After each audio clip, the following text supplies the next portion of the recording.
Florida National University. Un día con Berechi.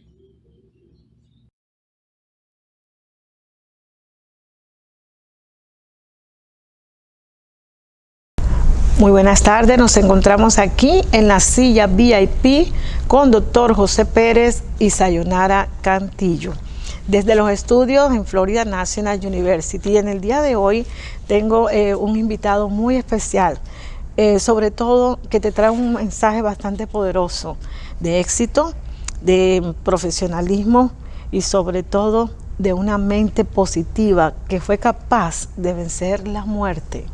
Hoy está aquí con poca edad porque es joven, nuestro querido Juan Manuel Cortés, bueno, conocido internacionalmente porque todo el mundo lo hemos admirado por todo su gran prestigio empresarial que ha demostrado, y como estamos en el mes de la hispanidad, yo me atrevo a decir que es uno más de nuestros orgullos hispanos. Bienvenido. Tan bella, gracias. Un placer estar aquí. El honor es nuestro. Mi querido Juan Manuel, tú eres de nacionalidad colombiana, bueno, como yo, vamos a mandarle un saludito a Colombia. Claro, un beso para la gente de Colombia. ¿De qué parte de Colombia es Juan Manuel? Yo soy de Bogotá. Ah, bueno, el acento lo dice más o menos, ¿no? ¿Y vienes a los Estados Unidos desde muy jovencito?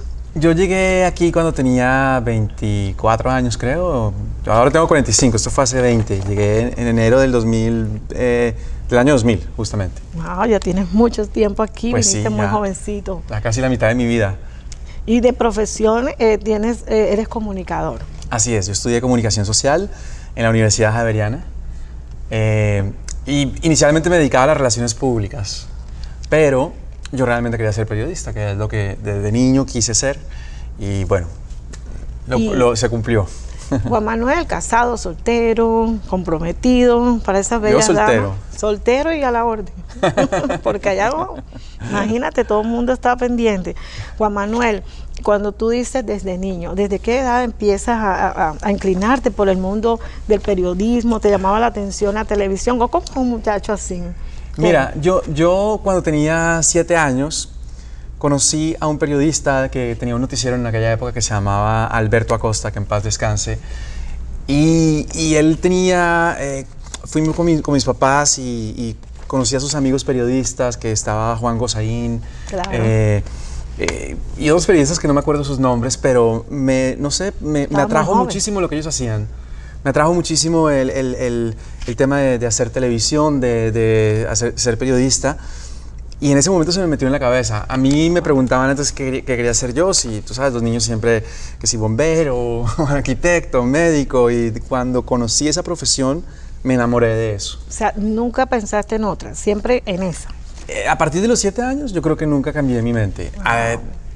Y había un noticiero que se llamaba el Noticiero 24 Horas en Colombia. Sí, yo me acuerdo. De propiedad de Álvaro Gómez, quien fuera candidato presidencial. Hurtado, ¿no? Exactamente. Y su hijo, Mauricio Gómez, que tuve la oportunidad de conocerlo mucho tiempo después ya de adulto, y le conté que cuando yo veía que él era el director del noticiero, pero aparte lo conducía, él era el conductor del noticiero. Sí. Y a mí eso me pareció fascinante el hecho de estar frente a una cámara, hablar, pero que al mismo tiempo quien decida de lo que vas a hablar seas tú mismo. Eso me encantó y en eso me enfoqué, me costó mucho trabajo llegar aquí, pero hoy en día hago precisamente eso, estoy delante de cámaras y detrás de cámaras. Porque el primer paso que tú diste antes de cámara eras un productor. ¿Desde qué edad? Porque cuando empiezas en la revista TV Notas. Eso fue como en el 2001. Yo llegué aquí a Estados Unidos y yo llegué con mucha certeza. Eso es, yo estaba seguro porque yo trabajaba en Colombia y me iba muy bien, o era muy disciplinado, digamos. Pero llegó un momento en que económicamente no estaba siendo tan bueno y me vine a Estados Unidos y yo siempre pensé que iba a conseguir trabajo en lo que yo hacía. Yo dije, haré lo que tenga que hacer. Si me toca trabajar en algo que no es lo mío, pues lo haré, pero yo creía que lo iba a conseguir. Wow. Entonces, tan pronto llegué, a los 15 días, tuve la fortuna de que se me presentó una oportunidad. Me presentaron a Miguel Sierra Alta, un productor venezolano, y él me contrató y estuve ahí 3 meses. No ganaba mucho, pero eso me dio la oportunidad de conocer otras personas, y ya a los 3 meses de estar aquí en Estados Unidos, pues yo ya tenía un trabajo muy bueno. me sacaron la visa de Increíble, trabajo. 3 meses. Un día perdí, era un website en el que trabajaba, y un día ese website lo cancelaron. Yo tuve la fortuna de estar ahí hasta el último día, pero la necesidad me llevó a buscar trabajo. Y yo había visto la revista TV Notas por ahí en las tiendas, no la muy conocía en famosa, Colombia, muy pero reconocida. aquí sí la conocí. Sí. Y cuando veo que la única oportunidad que se me presenta es trabajar en TV Notas, yo dije, uy, esto no me gusta, no me gusta. Fue lo que pensé en ese instante, pero era lo que la vida me tenía... Era el puente. Bueno, comencé a hacerlo y me comencé a ir bien y me comenzó a gustar el periodismo de espectáculos. Que lo hiciste muy bien porque te seguimos desde hace muchos años. Muchas gracias. De hecho, estuve en TV Notas 3 años y medio. Me iba muy bien, pero de repente un día mi jefe me dijo que yo no servía para esto y me corrió de la revista. Cuando él me lo dijo, yo no le creí. Yo quise ponerme en sus zapatos y pensar por qué él estaba tomando esa decisión, porque yo sabía que sí servía para esto. Sí. Te lo digo porque me parece muy importante ese mensaje. Cuando alguien te diga que no sirves para algo, no te lo creas. Porque incluso si en ese momento no estás preparado para hacerlo, te puedes preparar y llegar a hacerlo bien. Sí, porque hay personas que entran hasta en depresión, pueden hasta suicidarse. Hemos visto personas que le matan la fe a otro. Y es muy bonito lo que tú acabas de decir. No puedes creer lo que diga otro. ¿Qué te motivó a ti? Cuando te dicen eso a ti, jovencito, como tú eres, ¿cómo lo tomaste? En ese momento... En ese momento yo no me enojé.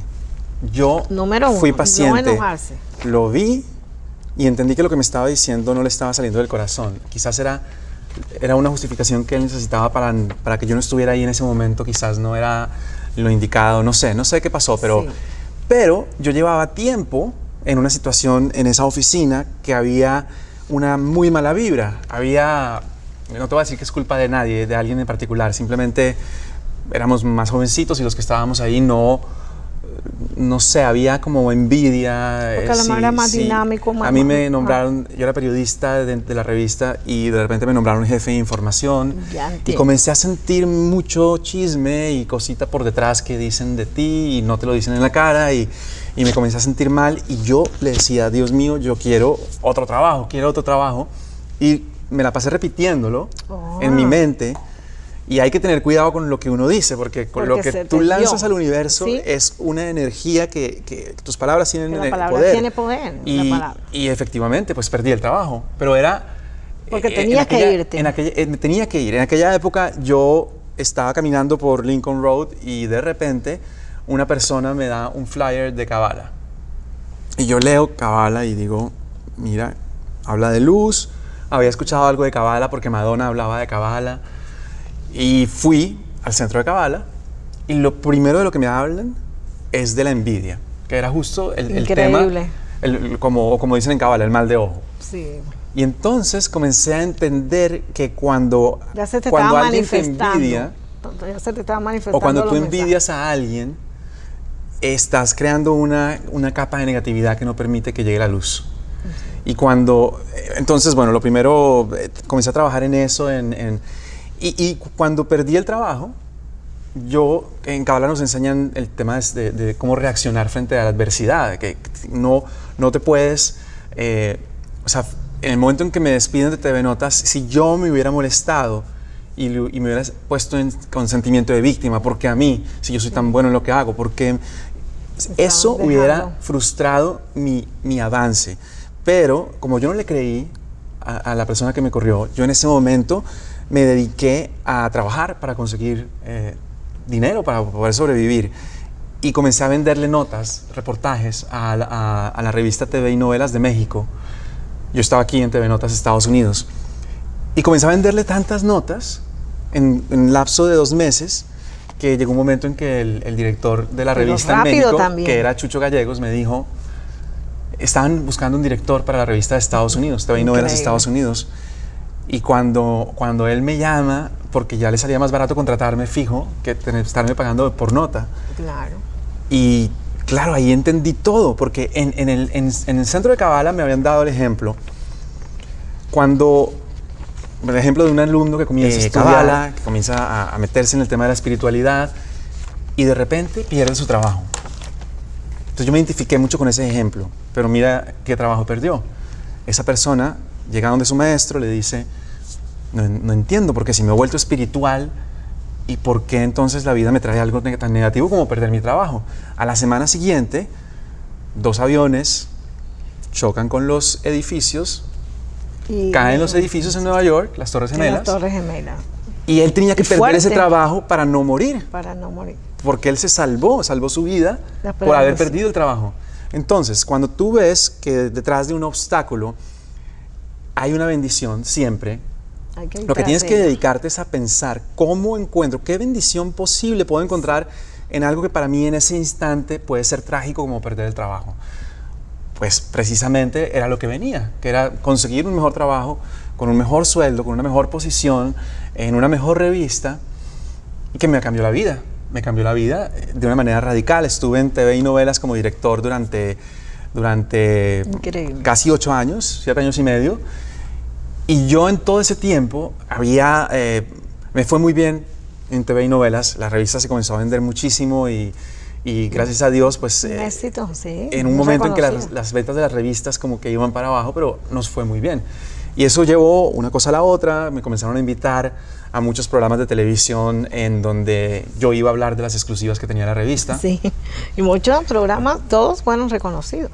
Sí, bueno, yo Despierta América, El Gordo y la Flaca, a Rojo Vivo, del show de Aquí y Cristina, Ahora, ¿no? Don Francisco, Cristina. Me invitaban a todas partes, sí. Me invitaban a todas partes, pero no me pagaban. No me pagaban porque yo iba a promocionar la revista. Y tampoco me contrataban como para estar fijo. Y se me metió en la cabeza desde niño que yo quería hacer televisión. Entonces, yo veía que no me llamaban.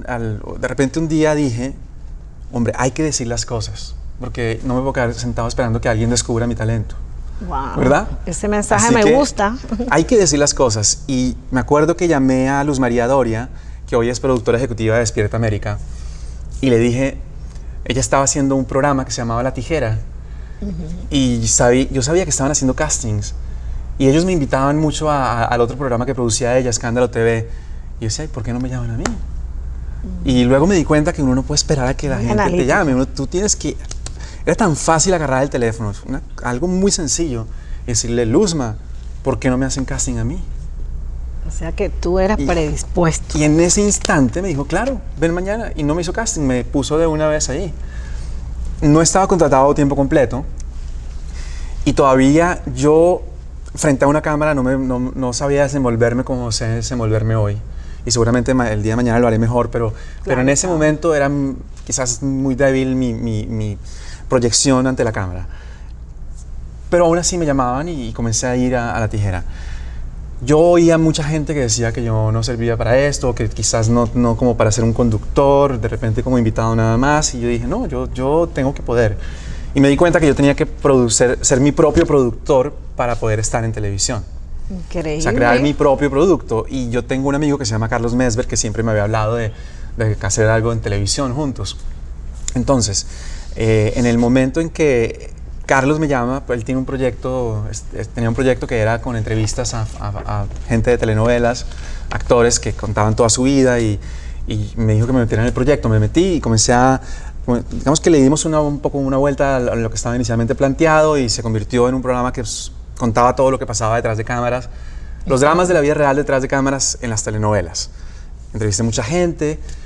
Y esa fue la oportunidad que yo tuve ya de ser conductor de un programa de televisión y al mismo tiempo era productor ejecutivo y guionista y hacía de todo. Increíble. Pero era la forma, porque nadie iba a llegar a mí a decirme, oye, tú podrías estar en este programa que yo escribí. No, dominio propio. Yo tenía que hacer algo, entonces sí. Así fue. Cuando ya llega el momento de estrenar Confesiones de Novela en Telemundo, yo llevaba como un año grabando, pero no se había hecho público. En el momento en que sale el primer promo en Telemundo, me llama mi jefe. Porque se armó en Televisa, pues hubo reuniones, como si estás en Televisa no puedes estar en Telemundo. No. Y me tocó escoger y yo escogí Confesiones de Novela, que era una aventura porque yo no sabía qué iba a pasar después. Hicimos 3 temporadas total fueron 9 meses. 9 meses en total al aire. 9 meses muy interesantes. Y me quedé sin trabajo. Reconocido también. Y duré 2 años sin trabajo. Wow. Entonces, es interesante cuando Dios te pone un problema en el camino, a mí en Kabbalah me enseñaron, Dios quiere lo mejor para ti. Eso lo tienes que pensar siempre, tienes que tener certeza de que Dios quiere lo mejor para ti. Y si quiere lo mejor para ti, ¿por qué te pone un problema? Sí. ¿Por qué me pone 2 años sin ganar un ingreso fijo? 2 años donde me estuve endeudando, donde me retrasé en muchos pagos. Claro, 2 años, demasiado. Porque esos 2 años yo tenía que aprender algo. Tenía que... Para poder crecer más. Que crecer. Eso nos creó la necesidad, al acabarse Confesiones de Novela, la necesidad de tener algo, un ingreso, algo... Más potente. Es cuando surge Suelta la Sopa. Decimos, Wow. ¿qué podemos hacer para tener un trabajo fijo que sea más importante que una vez a la semana? Hagamos un programa de todos los días. Creamos con Carlos Mesver Suelta la Sopa, y en determinado momento, cuando comenzamos a ofrecer el programa a ejecutivos, gustó el proyecto. Mi especialidad en las revistas, yo aprendí a hacer entrevistas, a hacer operativos paparazzi, y quisimos llevar eso del paparazzi que se veía en una revista, pero a la televisión. Y si te das cuenta, Suelta la Sopa tiene muchas entrevistas que son hechas en la calle, infragante, cuando alguien está saliendo, mira, le ponen el micrófono y eso Muy es dinámico, la a mí me encanta. espontaneidad, ¿no? Sí.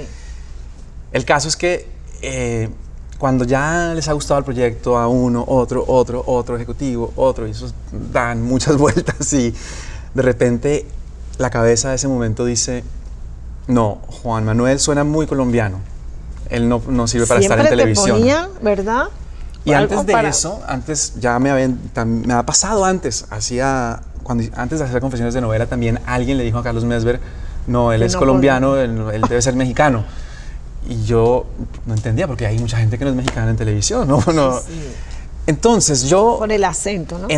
por el acento, y en algún momento yo dije, a ver, si están diciendo que no sirvo por esto, porque mi acento está muy marcado, pues voy a tomar clases de acento. Porque yo sabía que yo podía hacerlo. Te dabas por vencido, eso me No. encanta, era fuerte. Porque, mira, a ver, finalmente yo después de que dijeron que no servía para eso, tomé clases y me llamaron y me dijeron, mira, queremos que que estés en el proyecto, pero no saliendo en cámara. Y yo dije, entonces no. Sí, porque para No, porque ti no era yo, lo tuyo. claro, frustrante, claro. si hubiera aceptado eso en ese instante, pues ahí me hubiera quedado. Ahí te hubieras quedado. Y yo no, me salí del proyecto, y varios meses después me llamaron y me dijeron, ok, vas a ser el director de contenido y vas a estar en la antecámara eso. comentando las noticias. Y eso es lo que yo quería, y eso es lo que se logró. Entonces, Tienes de todo actitudes esto, valientes. ¿sabes lo que pasa? Que en el Centro de Kabbalah me han enseñado que todo en la vida es energía, y depende Estoy de de cómo tú acuerdo. reacciones frente a un desafío, es el resultado. O sea, el resultado depende de cómo tú tomes la situación. Si tú sientes dolor o miedo, angustia, rabia, envidia, esos sentimientos negativos lo único que hacen es alejarte del objetivo. Para lograr Te un objetivo distrae. tú necesitas luz, no necesitas oscuridad. Y Sí. el dolor, el miedo es oscuridad. Aunque sea lo más natural sentirlo, pero eso no te ayuda a conseguir. En el momento en que tú dices, Dios mío, ¿por sientes qué me perdido. pasa esto? En ese instante estás bloqueando el camino hacia la luz. Así, el verdadero enfoque. Yo, este fin de semana, estaba en un retiro espiritual y estábamos viendo el cielo. El cielo, que fue toda la noche, estuvimos hasta las 6 de la mañana haciendo, no sé, un análisis. retiro. Y yo estaba viendo las nubes, o sea, había muchas nubes, se movían mucho. Y yo nunca me había puesto a fijar en las estrellas. Comencé a ver las estrellas y las constelaciones, pero había muchas nubes. Hermoso el universo. Entonces, cuando me quedé mirando un punto fijo y estaban las nubes ahí. Entonces, tener certeza sobre el hecho de que hay estrellas es fácil, porque ahí están, nadie te las va a quitar, ¿verdad? No se van a desaparecer. Pero cuando las nubes Hasta están la allí, belleza y la cubre y te confunde. exacto. Pero si te quedas mirando la misma estrella y no quitas tu mirada de ahí, eventualmente la nube se va a mover y vas a poder verla. Pero si bajas la cabeza porque piensas que no está ahí, en ese instante la nube se movió, te la mostró, pero no viste, y volvió a taparla y se perdió la oportunidad. Eventualmente me quedé mirando al cielo y de repente se abrió todo el cielo, estaba completamente despejado. Increíble. Y eso es lo que pasa cuando te enfocas en algo. Tienes que saber con certeza que Dios quiere lo mejor para ti. Eso que dijiste, perdona que te interrumpa, es un mensaje muy poderoso para muchas personas que se sienten perdidos. Y tú sabes que Jesús dijo que Él venía con las nubes en los pies, bajo sus pies. Porque qué tal lo que tú estás diciendo tiene mucha lógica. Mira, el mensaje lo descubriste, nos lo acabas de compartir. ¿Y esa certeza decías? Bueno, esa certeza que es lo que... Es un concepto que me costó trabajo porque se dice fácil la palabra certeza. Y tampoco se trata como de obligarme a tener certeza. Es decir, no es como decirlo de dientes para afuera, es sentirlo. El momento en que yo entendí que la certeza es entender que Dios quiere lo mejor para mí. Y si Dios quiere lo mejor para mí, no importa lo que me pase, me está poniendo eso por algo. Entonces cambia completamente la perspectiva. Ahí entra la fe, porque fe, en la etimología de la palabra, significa ten certeza aquí de lo que te va a pasar allá. Exactamente. Y tú tienes la certeza aquí porque tienes la fe en Dios y tú tenías el propósito de vida claro. Tú eres un muchacho analítico, eres un muchacho de decisiones valientes, eres un muchacho enfocado. ¿Y cómo tú pudiste lograr desde pequeño? Porque te hice una pregunta ya, sí, que la están demostrando aquí, que no cambiaste desde pequeño, no cambiaste tu posición. Yo siempre fui muy optimista, siempre. Incluso leí mucho sobre El Secreto, The Secret, el libro de la película que tu mente tiene poder de atracción. Lo recomiendo. La ley de la atracción. Pero con Kabbalah profundicé mucho eso y a mí no me cuesta tener certeza hoy en día. Para mí es súper fácil tener certeza. Pero además porque también me han enseñado algo. Cuando hay oscuridad, eventualmente siempre va a haber luz. La noche termina y llega el día. En el momento en que entra un pequeño rayo de luz en un cuarto completamente oscuro, la oscuridad ya no existe. Ya no. Porque ya entró la luz. Entonces lo que uno tiene que hacer es como enfocarse en cómo, porque nosotros nos recubrimos de capas de negatividad todo el tiempo. Estamos sintiendo cosas negativas, nos dejamos llevar por nuestro ego, sentimos miedo, sentimos rabia, tenemos un sentimiento de víctima, lo que sea. Esas son capas que se van poniendo. Y uno tiene que buscar ¿verdad? De qué manera romper esa capa para que a través de una grieta, una pequeña grieta, es suficiente. Pueda nosotros. Una pequeña grieta es suficiente para que entre un rayo de luz. En el momento en que entra el rayo de luz, desvanece la oscuridad. Entonces, cuando tú estás atravesando una situación negativa, lo peor que puedes hacer es rodearte de más negatividad, pensando mal y sintiéndote mal y sintiendo dolor y sintiendo ansiedad. Ahí es donde hay que tomar la decisión valiente que hiciste tú. Necesitas fuerza para romper ese cascarón y que entre el rayo de luz. ¿Cómo va a ser el rayo de luz? A lo mejor el rayo de luz, la luz se inyecta en mi vida en el momento en que, en lugar de estarme lamentando, voy y tomo unas clases, o voy y ayudo a alguien, o hago algo que traiga algo positivo a mi vida. Exactamente, me parece un mensaje muy poderoso.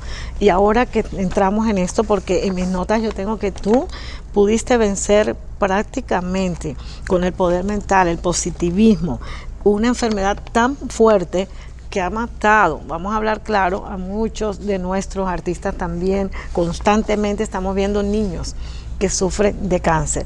¿Cómo fue tu proceso desde que un muchacho tan joven le digan tienes cáncer? ¿Venías sintiéndote mal? ¿Cómo tú identificabas que tu organismo o no tienes síntomas? ¿Cómo es ese proceso? ¿Cómo te ayudó la Kabbalah? Mira, yo tenía una pelotita en el cuello que podía tocarme y no sabía exactamente qué era. Fui al médico, un médico que es amigo mío, y me dijo, hazte un CAT scan. Y yo no le hice caso. Yo seguí, pasaron los meses. Me lo encontraba en el centro de Kabbalah precisamente porque le iba allá. Y de repente me preguntaba, ¿qué hiciste? No he hecho nada. Yo, relajado, no le presté atención. Hice mal porque lo hubiera podido agarrar en el estado 1. ¿Porque apareció de repente o ya lo tenía? Sí, una pelotita que va creciendo y de repente apareció otra segunda. Entonces ya ahí dejó de ser cáncer estado 1 para estar en estado 2B, es decir, casi 3. Porque tuviste del sistema linfático. Del sistema linfático, exactamente. Sí. Pero a mí me han enseñado que que no puedes ser reactivo, no puedes reaccionar de una manera negativa frente a algo. Es como un ejemplo clásico que nos ponen en las clases siempre es el del tráfico. Si tú estás en el tráfico, es muy fácil molestarte. En el momento que estás en el tráfico y comienzas a molestarte porque hay tráfico, tu mente atrae más tráfico. En el momento Increíble. en que alguien se te cruza por el frente y te molestas, pierdes, porque en ese momento llamas más oscuridad, más negatividad y es probable que te tardes más en el tráfico. Pero si tú piensas, por ejemplo, esta persona pasó por enfrente mío, me bloqueó el momento en que yo iba a salir finalmente del tráfico, pero ¿qué tal que esa persona de repente tiene una emergencia y era de vida o muerte? Vamos a darle el ¿Cómo lado no le voy a dar positivo? la posibilidad de que vaya y se salve? O en el tráfico, o sea, si te sientes molesto, eso es lo que va a hacer que causa. O por ejemplo, el otro día, yo estaba en la bicicleta y estoy a punto de pasar un puente en el Venetian Causeway. Y en ese momento, se abre el puente. Yo me molesté con el amigo que iba con montando bicicleta conmigo porque él estaba en el teléfono, pendiente del Instagram, y por él nos retrasamos y no pudimos llegar a South Beach y nos tocó devolvernos porque ya no había tiempo. Llego a mi casa y veo las noticias. Accidente con ciclistas después del puente en el Venetian Causeway. O sea que si yo me molesto, o sea, el que se abriera el puente y que no alcanzáramos a pasar me salvó quizás fatal de una situación complicada. Entonces lo mismo, eso es una cosa muy sencilla, el ejemplo del tráfico es muy fácil de entender. Pero cuando alguien te dice, tienes cáncer, lo primero que la gente piensa es en la palabra muerte. Eso porque es lo primero que la consideran gente debe que pensar. Cáncer es sinónimo de muerte, sí. Y mucha gente considera que la quimioterapia es sinónimo de tragedia. Entonces, cuando a mí todavía no me han dado el diagnóstico, pero ya entiendo que ya me habían dicho que esto podía ser cáncer. Ya el primer impacto yo el primer día lloré. El primer día lloré yendo al médico, pero no sabía qué tenía. Cuando ya me dieron el diagnóstico, yo dije, no, pues esto tiene que ser una bendición, porque cuando te caes, lo bonito de caerse es que te puedes levantar con más fuerza. Entonces yo tenía que buscar la bendición que había detrás de ese obstáculo. Y yo dije, yo tengo certeza, voy a tener, ¿qué es lo que Dios quiere que yo aprenda de esto? Quiere que aprenda algunas cosas, voy a tratar de entender qué es lo que tengo que aprender. Y la bendición se me ocurrió desde un primer instante. Yo dije, ok, yo voy a sanar. Entonces la bendición que yo voy a tener es poder contarle a otras personas cómo enfrentar un desafío con mente positiva y con certeza. Wow. Y yo me imaginé diciéndole a la gente, mira cómo sobreviví, gracias a Dios. Entonces, esa fue tu proyecto de vida allí, en ese momento. Pues en ese momento yo necesitaba abrir mi corazón, necesitaba hacer otras cosas que el cáncer me despertó. Y cuando yo llegué a la primera quimioterapia, yo recuerdo mucho que yo llegué al consultorio de la doctora Starita y muchas personas haciéndose quimioterapia. Y la mayoría de la gente, pues con muy mal semblante, ¿no? Tristes. Deprimidos, pensando que ya... Lo entiendo perfectamente, es natural. Pues con color diferente en la piel, pálidos, amarillos, con las uñas negras. O sea, se vieron vencidos ya. Pues es que también, digo, yo entiendo que la quimioterapia es muy fuerte. A mí me dijeron, mira, la que te vamos a dar a ti es una quimioterapia fuerte. Y te va a pasar esto, se te va a caer el pelo, se te van a caer las pestañas, parte de las cejas, no vas a poder probar la comida que comes normalmente porque la comida te va a saber mal. Los cubiertos, no vas a poder usar cubiertos de metal, vas a tener que usar cubiertos en plásticos eventualmente y dolor. Y no vas a poder trabajar, eso fue la primera quimioterapia, mañana no vas a poder trabajar. Ya con esa información pero que la recibimos, cualquier persona se derrumba. Claro, pero cuando me estaba diciendo eso, yo lo miraba, yo estaba sentado en la silla mientras el enfermero me explicaba, yo le decía sí, pero no le creía nada de lo que me estaba diciendo. Lo único que se me pasó por la cabeza, porque yo decidí tener certeza de que me iba a ir bien, que todo iba a salir bien, entonces no, y dijiste no algo, le di... Yo decidí. Claro, pero cuando uno decide, pues entonces uno hace que Dios te ayude en ese proceso. Y yo dije, eso no me va a pasar a mí. Lo único que se me pasó por la cabeza me visualicé sin pelo, porque eso es lo que uno piensa cuando hay quimioterapia, pues sabes que se pierde el pelo, y eso me lo imaginé y se me empezó a caer. Eso fue lo único que me pasó. Náuseas tuve un día nada más, un día. Sí. Fue horrible, pero nunca me pasó lo que le pasa a casi todo el mundo. Eso estuvimos mirando. Sí perdiste el cabello, que creo que fue lo más fuerte que te pasó, y te recuperaste tan rápido. ¿En qué tiempo? Porque yo comencé en mayo. Fue increíble. En mayo de 2015 comencé quimioterapia. Yo creo que yo sané antes, pero la quimioterapia eran 6 meses, entonces a los 6 meses el proceso. Cumplimos el proceso. Pero tú te sentías ya preparado, que ya estabas fuera de Yo peligro. sentía que yo estaba sano. O sea, porque todo el mundo me hablaba de la quimioterapia y la gente le tiene mucho miedo a la quimioterapia. Yo creo que le tienen más miedo a la quimioterapia que al mismo cáncer. Pues sí, porque por la todos los quimioterapia efectos secundarios que hace tiene. que mucha gente, la gente sufre mucho por la quimioterapia. Pero yo por el contrario, yo lo que hice fue, yo llevé mi libro de Kabbalah, oré, porque, ¿sabes? Eso es un líquido que está entrando en tu cuerpo. Sí. Cuando tú bendices un líquido, no sé si has visto el experimento del japonés, que cuando bendice el agua, las moléculas del agua se ponen muy bonitas, y cuando no se ponen, cuando hay groserías o hay negatividad, el agua se pone como... Sí, rebelde, sí. rebeldiza. Entonces lo yo decía, bueno, ciertas plantas también lo hemos visto en los helechos. Si los líquidos son tan... O sea, con tu mente puedes... con la energía, tú puedes influir en que ese líquido sea bueno o malo. Pues yo tenía que bendecir la quimioterapia. Y cuando entraba, yo me acuerdo la primera vez, después no lo sentí, pero la primera yo sentí el momento en que el líquido estaba recorriendo mi cuerpo. Pero en lugar de verlo como un veneno, que es como mucha gente lo ve porque mata células malas, pero también mata células buenas, yo lo vi como la luz de Dios que me estaba recorriendo el cuerpo. Qué hermoso. Y yo visualizaba la luz recorriéndome todas las venas. Increíble. Y bueno, gracias a Dios todo salió bien. Es una visualización divina, le llamaría yo, porque ha dado unos mensajes bien poderosos de vida. Y vamos a lo importante de esto, que estamos dando un testimonio de alguien que lo pudo vivir y pudo sobrevivir. Y también ahora este testimonio yo quiero, como tú lo dijiste, a estas personas que tienen cáncer o cualquier enfermedad terminal, no nos demos por vencidos. Algo y estás completamente seguro que lo vas a lograr, pues van apareciendo las personas que sirven no salirse del área, puente entre tu deseo y el objetivo. Hablando de la energía y eso, porque mira, el miedo, la ansiedad, la tristeza son manifestaciones del ego, porque soy yo, pobre yo, me siento mal, yo, todo es todo alrededor del yo, ¿no? Entonces cuando tú quieres quitarte eso, tienes que pensar que cuando estás triste, estás siendo egoísta, no estás pensando en los demás. Porque afecta a los demás, claro. Y mi mamá, por ejemplo, cuando ya tenía el diagnóstico, mi mamá lloraba, obviamente. Una amiga mía, una gran amiga, mis mejores amigos, la primera reacción es llorar, como si fuera una tragedia, porque así se ve.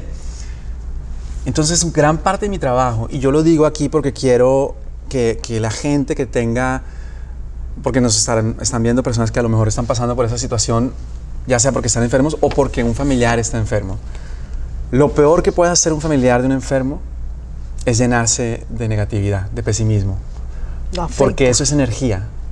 Entonces, si mi mamá lloraba, yo le decía a mi mamá, mami, gracias por demostrarme tu amor. Yo sé que lloras porque me amas, pero no me ayudas llorando, me perjudicas. Porque a veces si tú lloras, también haya triste. Si tú estás triste y si piensas que me va a pasar algo malo, me estás mandando esa mala energía.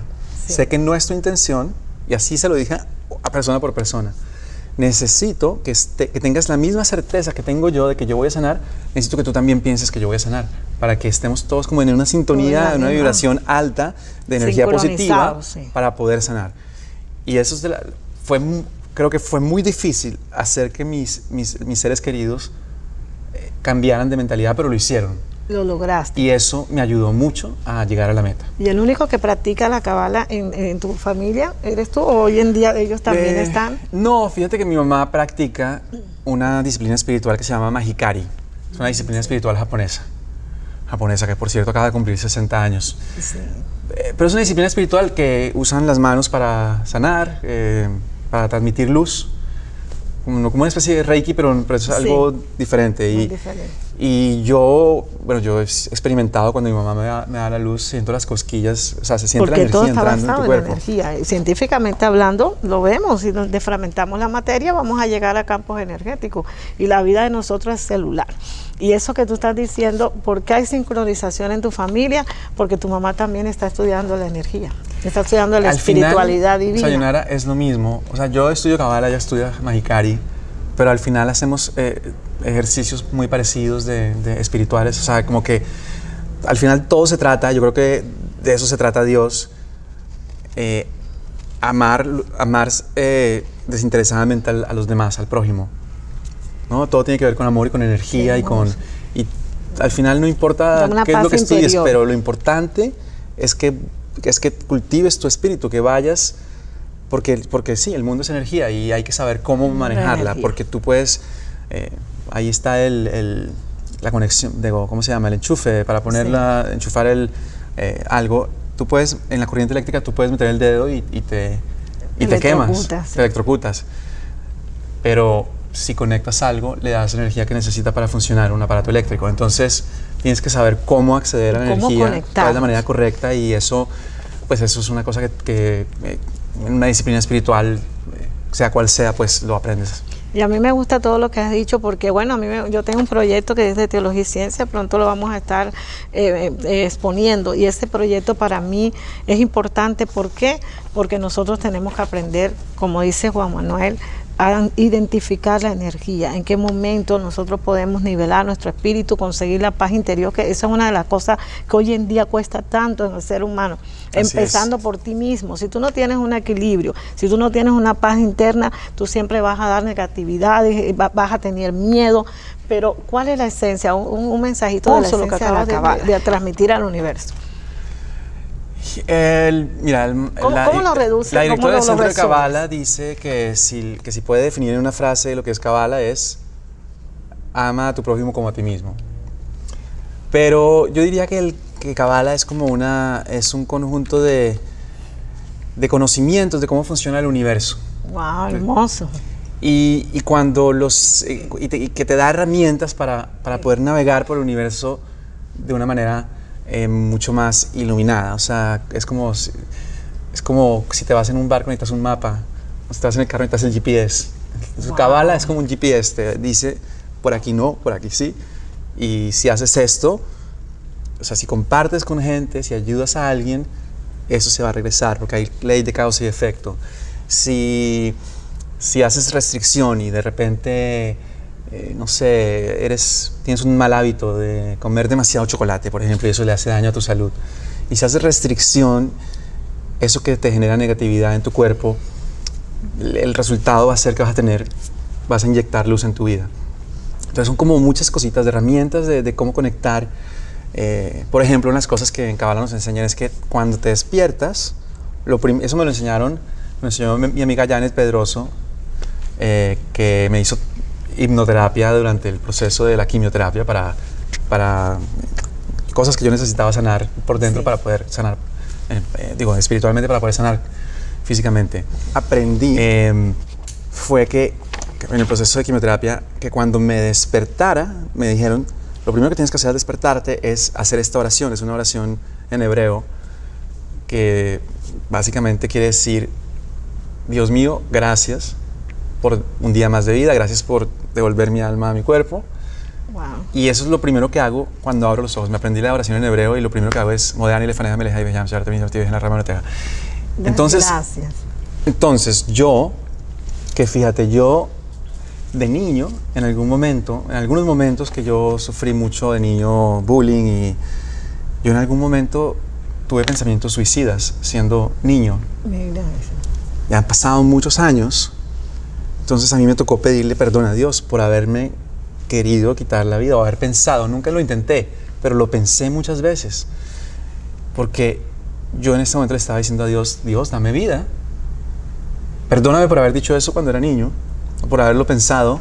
Qué hermoso. Y cada día que amanece, porque esa es una parte fundamental de crecer, es estar agradecido por lo que tengas. Porque de repente tú estás: pero yo qué voy a agradecer en este momento que me está pasando todo esto. o que de repente estás en una situación terrible y no sabes cómo salir de ella, ¿a qué voy a agradecer? Bueno, agradece el hecho de que puedes respirar. Que estamos con vida. Un día fui a Bogotá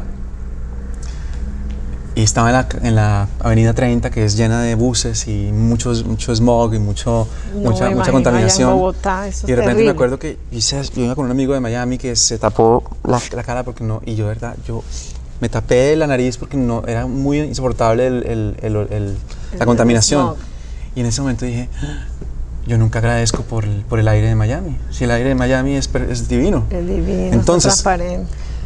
agradece porque tienes una persona al lado o porque tienes un plato de comida. Agradece por lo que sea. Cuando tú comienzas a agradecer por las pequeñas cosas, llegan a tu vida cosas más grandes. Yo te agradezco todo eso, que hayas estado aquí, el compartir hoy con nosotros y el que Dios te haya dado la oportunidad divina de dar este testimonio de vida. No, te agradezco a ti que me des esa oportunidad. No, estoy muy contenta. Yo sé que todos nosotros hemos aprendido mucho y me gustaría después invitarte para que nos expliques bien a profundidad lo que es la Kabbalah, cómo personas se pueden beneficiar, porque no estamos hablando ni de remedio ni algo que cuesta dinero, algo que lo tienes en tu interior. Bueno, eso ha sido todo por hoy aquí en la silla VIP con Dr. José Pérez y Sayonara Cantillo, pero antes un saludito muy cortés a nuestra querida doctora María Cristina Regueiro, de aquí de Florida National. Y yo quiero que tú nos digas, bueno, a ti no hace falta que yo te pregunte cómo se van a contactar con Juan Manuel Cortés, porque todo el mundo pone Juan Manuel Cortés y se despliega por todos los lugares de nuestras redes sociales, ¿o me equivoco? Bueno, pues sí. De todas maneras, ¿cómo se comunican con este galán? A ver. Bueno, en mis redes sociales, @JuanmaConfiesa en Instagram, en Twitter y también estoy en Facebook como Juan Manuel Cortés. Y le mandamos un saludito a Suelta la Sopa por en sus 6 años. 6 años, imagínate qué bendición. Una bendición, un beso a todo tu equipo maravilloso y desde aquí le decimos que es un gran programa, nos alegra, nos une a la familia. Muchas gracias. Y queremos que vivan por la eternidad. Y vamos con Suelta la Sopa.